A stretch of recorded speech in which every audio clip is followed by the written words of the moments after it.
It's become a pattern across the country, chaos on college campuses when conservatives are invited to speak. Last night, Vanderbilt University hosting Speaker Charles Murray after protests broke out at his last speaking engagement at Middlebury College, where somebody, I believe, got hurt. The co-author of Abduction, How Liberalism Steals Our Children's Hearts and Minds, Carol Swain, joins us right now. She's also a professor of political science and law at Vanderbilt and was at last night's event. Carol, good morning to you. Good morning.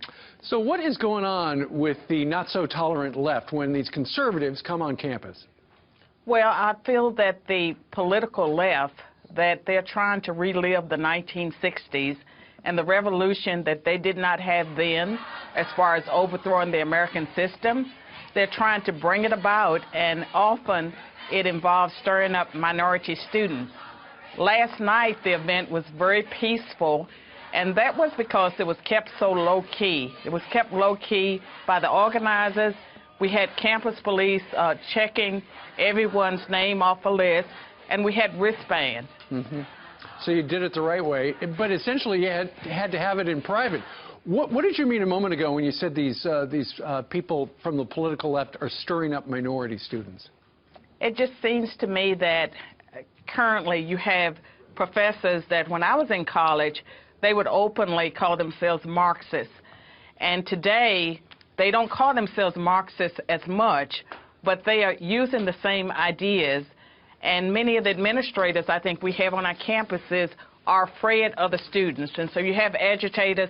Some of them are people that are not a part of the university that come in to teach protest tactics. So you have the outside influences of the people that come in to teach protests. You have paid protesters, and then you have liberal, progressive professors that act as if they hate America, and they are suppressing everyone's free speech.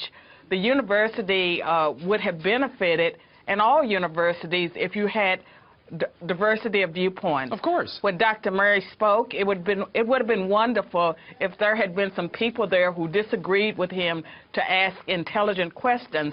Right. We couldn't have it open, so we couldn't have the other side there Sure. to ask questions. You know, when I went to college, we had it was the public square. Everybody said everything. Nobody, there weren't these violent demonstrations and stuff like we're seeing here at Middlebury, out at Berkeley regarding Milo. But I'm curious, Carol, your point of view. Don't you think we're getting to the point where we have steered so far to the left on America's campuses? There's we're going to hit a tipping point, aren't we? Well, I mean, it's like a rubber band. You can only stretch it so far before it snaps. And I believe that a lot of conservative students have had enough. And even some of the liberal students would like to have a dialogue. They would like to have a real education.